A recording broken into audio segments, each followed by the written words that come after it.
A first-century Jewish genealogy had exactly one job: get the father to the son, name the men, keep the line clean, and stop. 42 generations. Fathers and sons, fathers and sons, a chain of male names marching down the page toward a king. And then, 4 times, that chain stops dead and does something a genealogy of its kind was not supposed to do. It names a woman. The first is a widow who was cheated out of her rights and took them back by disguising herself at a roadside. The second ran a house built into a city wall, and the text calls her a prostitute without flinching and without apology. The third is a foreigner from a nation the law had explicitly barred from the assembly of Israel to the 10th generation. And the fourth is given no name at all. She is entered into the record as, quote, the wife of Uriah. 4 women, every one of them a scandal, a foreigner, or an accusation.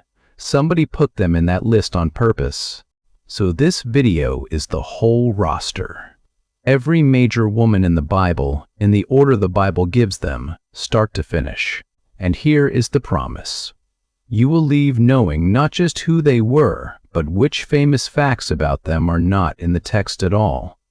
Because several of these women carry a reputation no verse anywhere supports. One of them lost hers to a single sermon preached in Rome. Let me be honest about the shape of this video first, because the honesty is part of the point.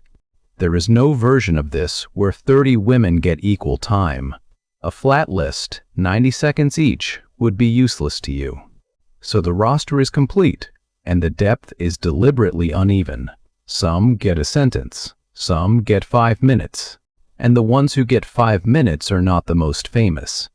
They are the ones where the text says something surprising, and the popular version is wrong.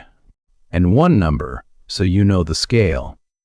People who have counted put it at roughly 188 named women in the Bible against about 1180 named men, and at least 270 more women appear with no name at all, identified only by a husband, a father, or a town. So, canonical order. We start on page 3 of the Bible with the first woman and the most misread word ever attached to her, Eve, Genesis 2. God says it is not good for the man to be alone and announces he will make a helper for him. Helper sounds junior in English, an assistant. But the Hebrew word is ezer, and the trouble with the junior reading is what else that word describes. It describes God. Repeatedly. Our soul waits for the Lord. He is our Ezer and our shield. That is the same word.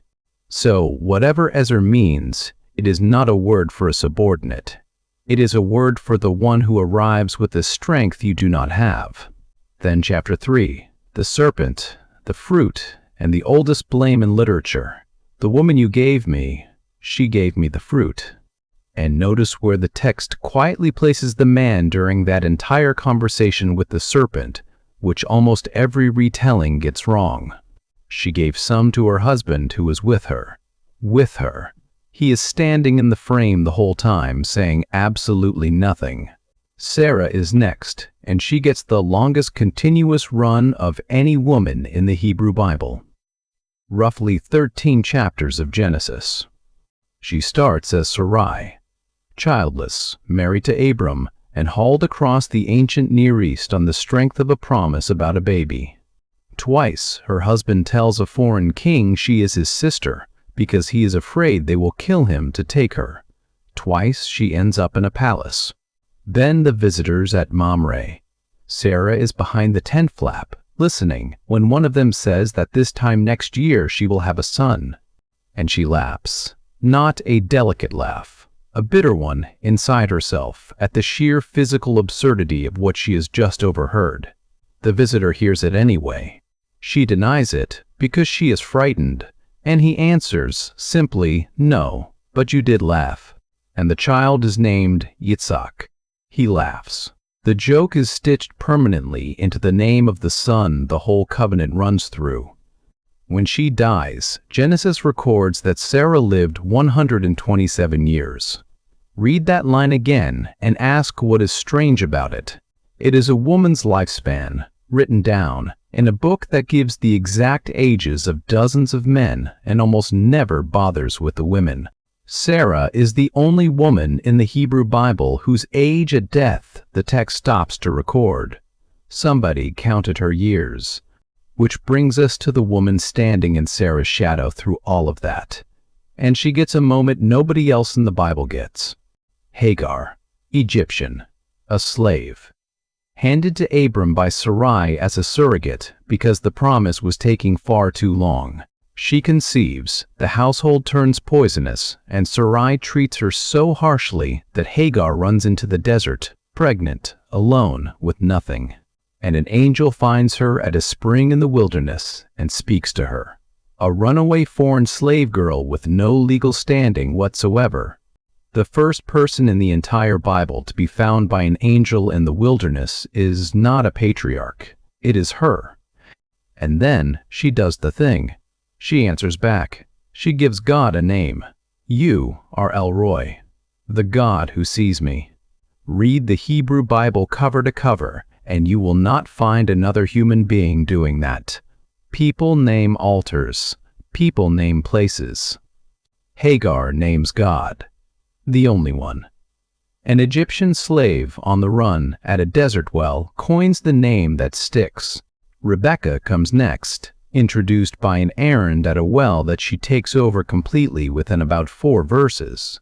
Abraham's servant is hunting a wife for Isaac, and he asks God for a sign.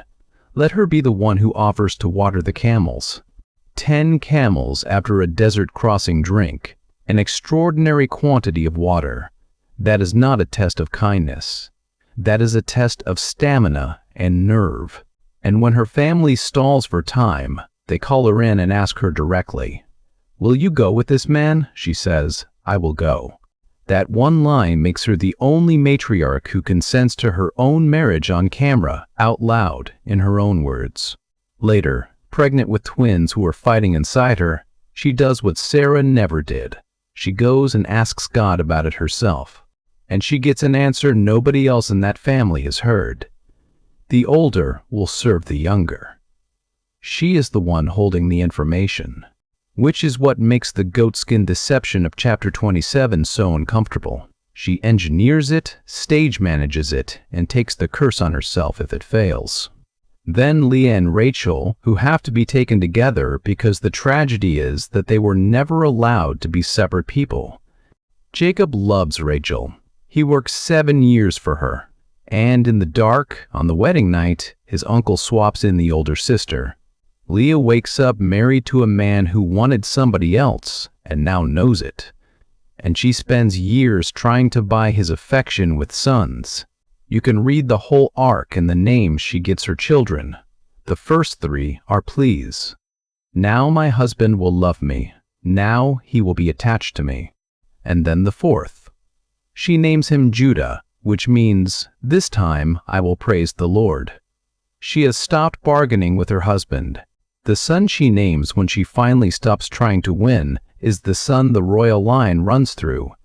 David comes from Judah. So does the genealogy we opened with. Rachel has the mirror image grief, loved and childless, and she says a line that has been said in every century since. Give me children, or I die. She gets Joseph eventually. Then Benjamin, and Benjamin kills her. She dies on the road to Bethlehem, naming her son with her last breath. 2 sisters, 1 husband, a rivalry neither of them chose. Between them and their 2 servants, they carry the entire nation of Israel. Tamar is next, and her chapter is the strangest interruption in Genesis. The Joseph story stops mid-flight and hands a whole chapter to a widow. She marries Judah's oldest son. He dies. Custom gives her to the 2nd son, so the dead man gets an heir. He dies too. There is a 3rd son, but Judah quietly withholds him, thinking this woman is bad luck. So Tamar is parked in her father's house, a widow in permanent limbo. So she takes off the widow's clothes, veils herself, and sits at the entrance to Anem, on the road her father-in-law is about to travel. He does not recognize her. He negotiates a price, and she asks for his seal, his cord, and his staff as a pledge, a signature, and a passport in effect. 3 months later, she is visibly pregnant, and Judah, who has no idea, pronounces sentence on her. Bring her out and let her be burned. And she sends him his own seal and cord and staff with a message. By the man to whom these belong, I am pregnant. Identify them, please. And Judah says it out loud, in front of everyone. She is more righteous than I. He is the one who ends up caught. She is the first woman named in Matthew's genealogy. The chain to the king runs through a widow who had to trap a patriarch to get her rights.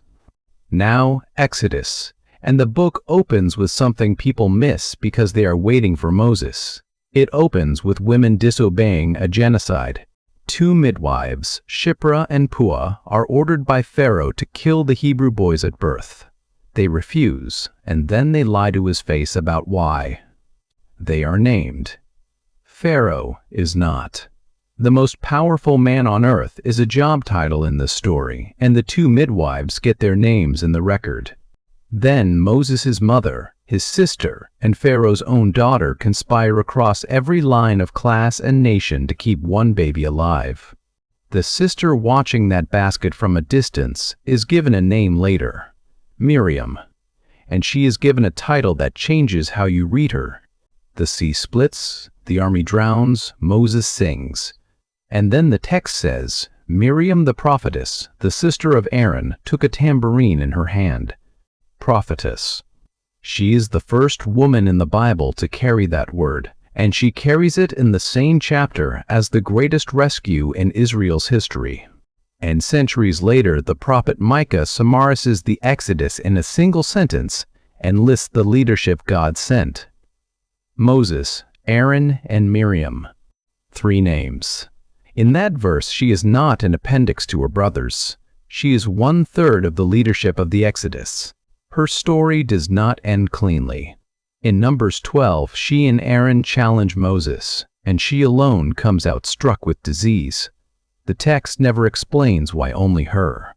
Now, a group of 5 women who almost never make lists like this one, and they belong on it because they changed the law. Mahlah, Noah, Hoglah, Milcah, and Tirzah. The daughters of Zelophehad. Their father dies in the wilderness, leaving no sons. Under the inheritance rules as they stand, the land dies with him, and his daughters get nothing. So they walk up and file a case.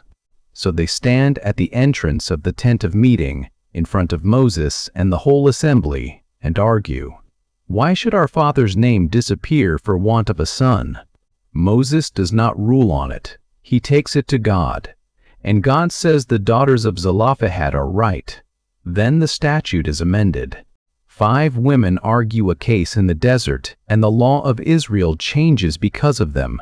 That is not a footnote. That is precedent. Now the conquest. And a woman whose profession the Bible states in plain language and then never once uses against her. Rahab, Jericho. Her house is built into the city wall, which tells you exactly where she sits socially, on the boundary in every sense. 2 Israelite spies come in. The king's men come looking. She hides the spies under stalks of flax on her roof and sends the search party the wrong way. And then she makes a speech that is better theology than anything the spies manage. We heard what your God did at the sea, and our hearts melted. She negotiates, terms, guarantees, a scarlet cord in the window, and her whole extended family written into the deal. She does not beg, she bargains. The city falls, the walls come down, her house survives, and the text says she lived in Israel from that day on. She is the second woman in that genealogy. The book of Judges is next, and it has the highest concentration of women in the Hebrew Bible and the worst violence against them. Deborah first, Judges 4, verse 4. Deborah, a prophetess, the wife of Lapidoth, was judging Israel at that time. Read that slowly. Prophetess and judge. Not a woman who helped the judge, not a judge's wife who gave good advice. She was judging Israel. And there is a real puzzle in her introduction, Ishet Lapidoth. The standard reading is wife of Lapidoth, and that is a perfectly good translation. But Lapidoth means torches, and no man named Lapidoth appears anywhere else. Some hear woman of torches. Most translations go with the husband, and may well be right. She summons a general named Barak and gives him orders from God. Take 10,000 men to Mount Tabor. Go. And Barak says the quiet part aloud. If you go with me, I will go. If you will not go with me, I will not go. The commanding general of Israel will not go to war unless the prophetess comes too. She agrees and warns him what it will cost him. The road you are taking will not lead to your glory, she says. The Lord will sell Sisera into the hand of a woman. Everyone assumes she means herself. She does not. She means a woman nobody in this story has met yet, in a tent miles from the battlefield. Jael, wife of Heber the Kenite. The army is destroyed, and the commander runs on foot until he reaches her tent flap. He asks for water. She gives him milk. She covers him with a rug. And when exhaustion takes him, she picks up a tent peg and a hammer. The text is unsparing, and I will keep it short. He was asleep. She was quiet. When it was over, he was dead, and the war was decided. And the victory poem sings about her in the language of blessing. Most blessed of women be Jael, of tent-dwelling women most blessed. Pitching and striking tents was women's work in that culture. She used the tool she handled every single day. That is the horror of it, and the point of it. Delilah is the third woman of Judges, and she arrives wrapped in details the Bible never actually gave her. Here is her complete introduction.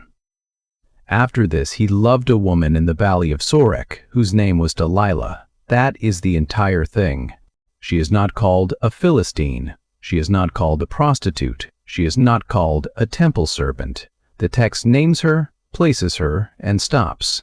Every one of those labels is later tradition painted onto a gap. The only motive the text gives her is money, and the sum is staggering. 1,100 pieces of silver, from each of 5 Philistine lords. That is an enormous offer, made by men who are frightened. The chapter is not really interested in blaming her. It is interested in a man who could not stop talking. She asked 4 times. He answered the 4th. Now Ruth, and this one gets extra time because the book runs 4 chapters and almost every line of it is carried by 2 women. Naomi first, because it is really her book. Famine drives her family from Bethlehem to Moab. Her husband dies. Her 2 sons marry Moabite women. Then both sons die. 3 widows in a foreign country with no man between them and starvation. Naomi hears there is bread in Judah again and turns for home. She tries twice to send them back with an argument that is essentially actuarial. I have no more sons. One of them goes. And Ruth says the sentence people read at weddings. Where you go, I will go. Your people shall be my people, and your God my God. That is not romance, and it is not a wedding vow. That is a defection, because she is a Moabite. And the law in Deuteronomy says a Moabite shall not enter the assembly of the Lord, even to the 10th generation. They reach Bethlehem, and the whole town comes out. And Naomi refuses her own name. Do not call me Naomi, which means pleasant. Call me Mara, bitter. I went out full, and the Lord has brought me back empty. That is a woman filing a public complaint against God, and the book lets her say it. So Ruth goes gleaning, which is legal, exhausting, and dangerous for a foreign woman alone. She lands in the field of a relative named Boaz. And Naomi starts thinking again. Chapter 3 is her plan, executed at night on a threshing floor, and both women know exactly what they are risking. Ruth improvises at the crucial moment and asks Boaz outright to act as redeemer. He does. The legal knot is untied at the city gate next morning, and a son is born. And listen to what the women of the town say. Not to the father. They say to Naomi, a son has been born to Naomi, and they name the boy Obed. Obed fathers Jesse. Jesse fathers David. So Ruth the Moabite is King David's great-grandmother. Not grandmother, great-grandmother. People get that wrong constantly. And she is the third woman in Matthew's genealogy. The royal line runs straight through the nationality the law had tried to exclude. Hannah is next, and she gives Israel its greatest prophet and its first real song of reversal. Childless, in a household where the other wife has children and uses them as a weapon, year after year, at the annual festival. So she goes to the sanctuary at Shiloh and prays with her lips moving and no sound coming out. It is the first silent prayer in Scripture, and the priest assumes she is drunk. She corrects him. I am a woman troubled in spirit. I have been pouring out my soul before the Lord. And Eli, to his credit, backs down and blesses her. Samuel is born. She keeps him until he is weaned and then hands him over to the sanctuary permanently, which is the hardest sentence in the chapter. And then she sings, and her song is about a world turned upside down. The bows of the mighty are broken. The barren has borne 7. Hold that song in your head. In about 1,000 years, a teenage girl in Nazareth is going to sing something that rhymes with it, almost line for line. Abigail arrives in 1 Samuel 25, and she's the fastest thinker in the book. Her husband Nabal is rich, rude, and has just insulted David, who at this point is an armed outlaw with 400 men and a very short fuse. The text introduces the couple in one brutal line. The woman was discerning and beautiful, but the man was harsh and badly behaved. She makes a speech that runs a dozen verses. She takes the blame, deflects the blame, flatters him, warns him, and predicts his future all at once. The core of it is this. Do not let this be a stain on your conscience when God makes you king. Do not carry unnecessary blood into your reign.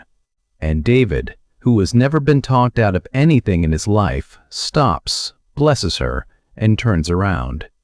She talked a future king out of murder in one conversation. Bathsheba comes 6 chapters later, and this is where the popular version and the actual text are furthest apart. She has been called a seductress for centuries. Painted at the bath, aware, inviting. Read the narration and count who does the acting. David saw. David sent and inquired. David sent messengers and took her. Every verb of initiative in that paragraph belongs to the king. She has exactly 1 line of dialogue in the whole episode, and it is 3 words long. I am pregnant. This is a woman summoned by an absolute monarch who has already confirmed that her husband is away on the front line. The text never says she consented.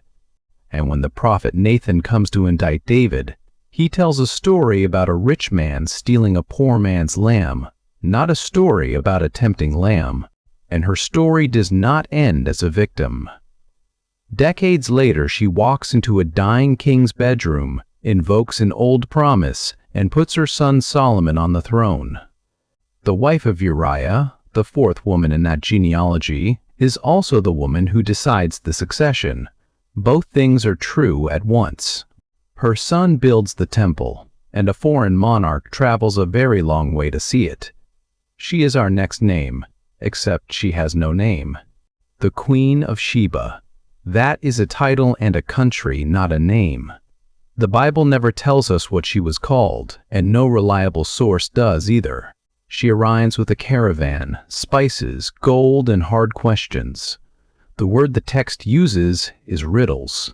Solomon answers all of them, and she says, "The half was not told me." And 1,000 years later, Jesus reaches back and uses her as a rebuke.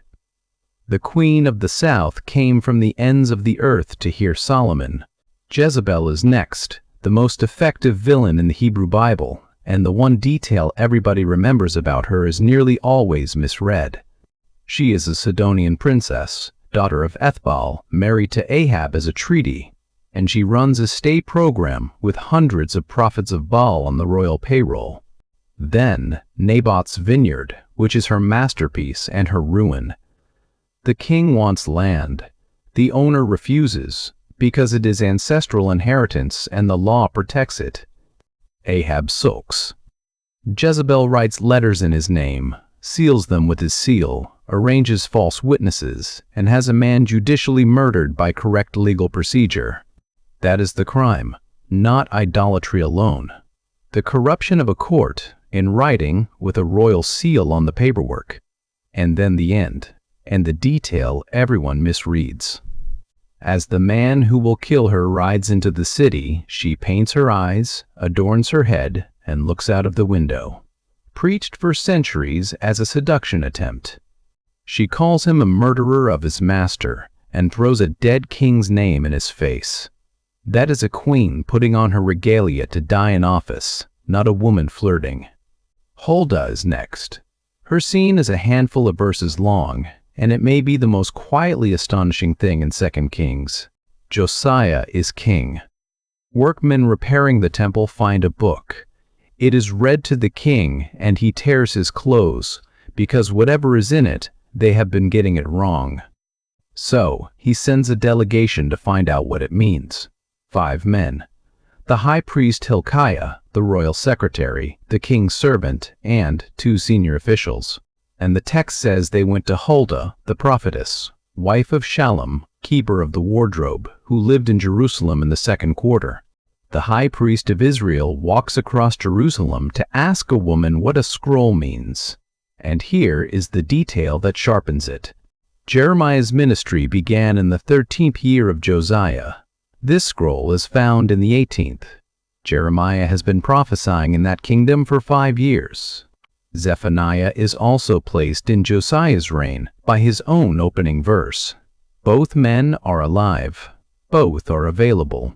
The delegation goes to Huldah. Now, honesty. The text never says why, and anyone who tells you she outranked them is guessing. What we can say is that when the stakes were highest, the professionals went to her, and she does not soften it. Thus says the Lord, she begins, and then tells them to go and inform, quote, the man who sent you to me, not the king, the man who sent you. She authenticates the scroll, pronounces disaster on the nation, and grants the king a personal reprieve. And here is why it matters beyond the drama. This is arguably the moment a text is first officially recognized as scripture. A woman made that call. Esther closes the Hebrew Bible half of our list, and her book is famous for something it does not contain. God is never mentioned, not once, in 10 chapters.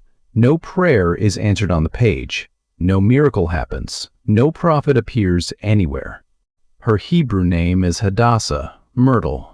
She is taken into a harem after the previous queen is deposed for refusing to be displayed at a drinking party. And when the genocide order goes out, her guardian sends her a message that is half plea and half threat. Do not imagine you will escape inside the palace.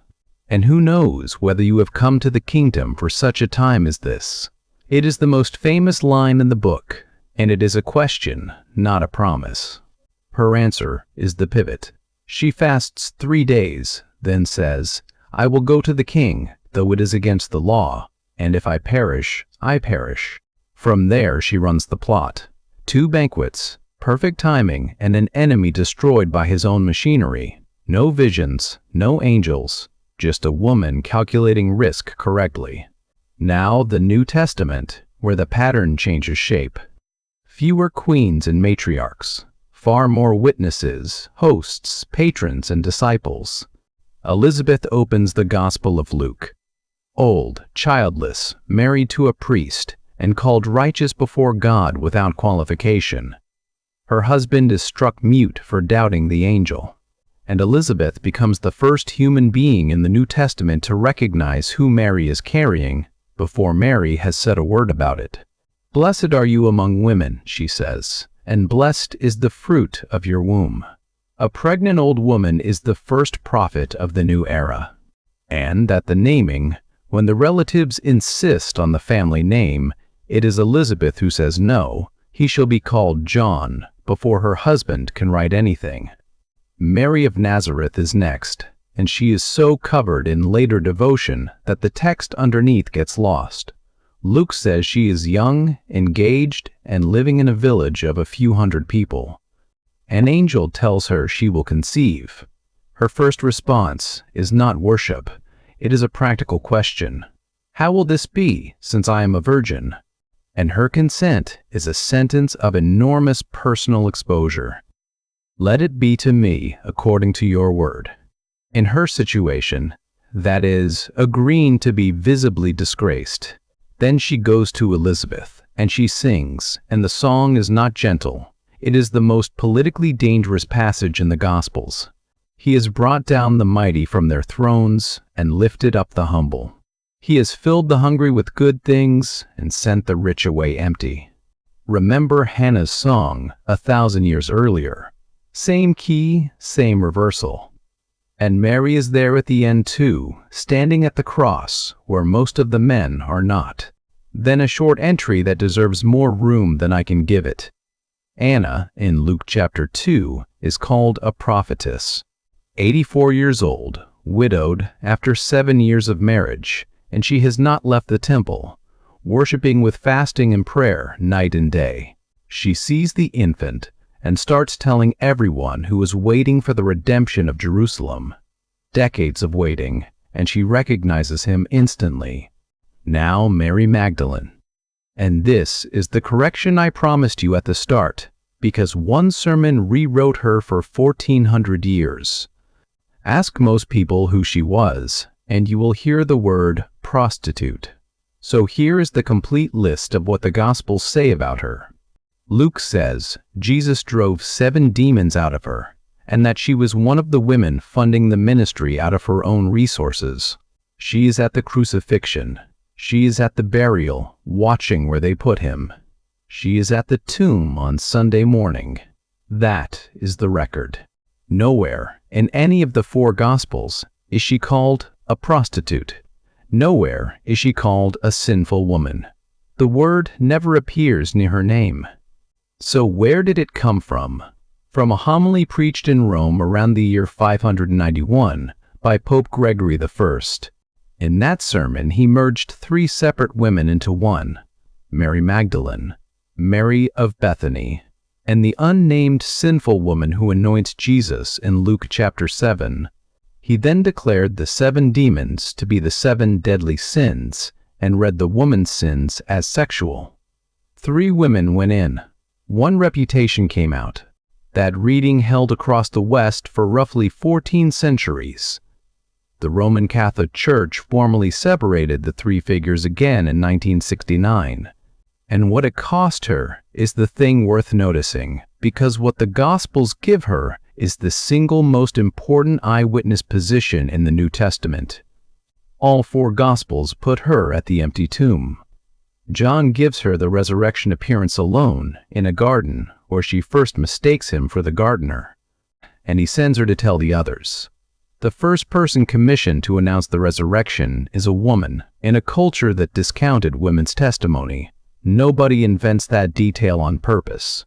Martha and Mary of Bethany come next, usually flattened into a lesson about busyness, which is a shame because there is a far bigger scene waiting.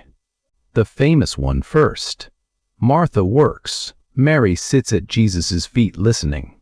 And sitting at a teacher's feet was the posture of a disciple, not an admirer. But the scene that matters most is at their brother's grave. Lazarus has been dead 4 days, and Martha walks out of the house to meet Jesus on the road. And she argues with him. "Lord, if you had been here, my brother would not have died." That is grief and accusation in one breath. And then, standing near a tomb with nothing whatsoever to go on, she says it. "I believe that you are the Christ, the Son of God, who is coming into the world." That is the same confession Peter makes in almost the same words. Peter's version gets quoted constantly. Hers almost never does. The Samaritan woman is next, and like the Queen of Sheba, she has no name. She gets the longest conversation Jesus has with anyone in any gospel and argues theology throughout. Now the detail everyone remembers. You have had 5 husbands, and the one you have now is not your husband. That is almost universally preached as promiscuity. But look at the legal world she lives in. In that culture, a woman could not initiate a divorce. 5 husbands means 5 men died, or 5 men dismissed her, or some mixture. Either way, the ending was not hers to write, and the text never calls her sinful. Jesus does not tell her to repent of anything. He tells her who he is, and the disclosure he gives her is the plainest one in the Gospel of John. I who speak to you am he. He says that to a foreign woman at a well in the middle of the day, and the disciples come back visibly shocked. And she leaves her water jar and goes and tells the town, and the text says, many Samaritans believed because of the woman's testimony. An unnamed woman with a complicated marital history is the first successful evangelist in the Gospel of John. That is what the chapter says happened. Now the last group, the ones people know least, and they are the reason the early church had anywhere to meet at all. Lydia, Philippi. Paul finds a group of women praying at a riverside. She is a dealer in purple cloth from Thyatira, which was the luxury trade, running her own household. She believes, she is baptized with her household, and then she does not ask, she insists. If you have judged me faithful, come and stay at my house. The text says she prevailed upon them. The first church in Europe meets in a businesswoman's house because she would not take no for an answer. Priscilla is next, and the evidence for her standing hides in something as small as word order. She and Aquila are named as a pair 6 times in the New Testament, and in 4 of the 6 she is named first. You did not casually do that in the ancient world. And then there is the scene at Ephesus. A brilliant, educated preacher named Apollos is teaching publicly and teaching an incomplete version. And the text says, Priscilla and Aquila took him aside and explained the way of God more accurately. 2 tent makers correcting a trained orator in private, and one is a woman. Phoebe gets about a verse and a half at the end of Romans, and that verse and a half is doing a remarkable amount of work. Paul commends her as a diakonos of the church at Cenchreae, translated servant in some Bibles, deacon in others. The same word, used of men, is routinely rendered deacon. He then calls her a prostitute of many, including himself. That word carries the sense of patron, protector, benefactor, someone with resources who backs other people. And she is the one carrying the letter. Paul is writing to a church he has never visited, and he puts the scroll in her hands. In that world, the letter carrier read it aloud and answered questions about it, which makes her, in all likelihood, the first person ever to explain Romans to the Romans. And last, Junia, whose name has the strangest history on this entire list, because for part of the 20th century, she was turned into a man. Romans 16, verse 7. Greet Andronicus and Junia, my kinsmen and my fellow prisoners, who are of note in connection with the apostles. 2 questions hang on that verse. Is Junia a woman? And what exactly does that phrase about the apostles mean? Take the name first, because that is close to settled. The earliest Greek manuscripts are capitals with no accents, so the letters could be read as Junia, or as a shortened Junias. So which is it? Junia was an extremely common Roman woman's name. It appears hundreds of times in ancient inscriptions and documents. Junius, as a man's name, is essentially unattested.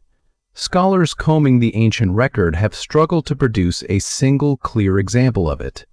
And when accents were finally added by scribes who spoke Greek as their own language, they accented it feminine. The native speakers read a woman. So did the early commentators. John Chrysostom, preaching in Greek in the 4th century, marvels that a woman should be counted worthy of such a title. Then, in the 20th century, an influential printed Greek New Testament switched the accent to masculine, and translations followed. Junia disappeared and then came back late in the century. The second question is genuinely open, and I am not going to pretend otherwise, because this is exactly where confident videos start lying to you. The Greek phrase is episemoa and toi apostolos. It can mean outstanding among the apostles, which would make her one of them, or well known to the apostles, which would make her someone the apostles admired from outside that circle. Translations split on it. This is a live argument with serious people on both sides. What is not in dispute is the rest of the verse. She was imprisoned for this. She was a Christian before Paul was. She is named, greeted, and honored. And that is the roster. Around 30 women, uneven by design, from a garden to a Roman prison cell. So what do you take from a list like that? 3 things. First, the corrections. Mary Magdalene is never a prostitute in the text. Delilah is never called a Philistine. Every one of those reputations was added later by people retelling the story. Second, the offices. Prophetess is used of Miriam, Deborah, Huldah, and Anna. Judge is used of Deborah. Deacon and patron are used of Phoebe. Those are not honorary adjectives. Third, and this is the one I did not expect when I assembled the list, look at where these women keep turning up. At the hinges. The Exodus begins with midwives. The conquest turns on a woman on a wall. The judge's greatest victory is decided in a tent. The monarchy runs through a Moabite widow. The scriptures are authenticated by a prophetess in the 2nd quarter. The resurrection is announced by a woman in a garden. So go back to that genealogy we started with. 42 generations of fathers and sons, 4 interruptions, and then a 5th at the very end. Because the chain finally breaks its own pattern completely. It stops saying the father of, and says instead, Joseph, the husband of Mary. The line that spent 42 generations passing through men arrives through a woman, and the sentence has to be rewritten to say so. They had been building to that since Tamar. If this was useful, subscribe. Every video here unpacks one part of the Bible, painted scene by scene. Thank you for watching.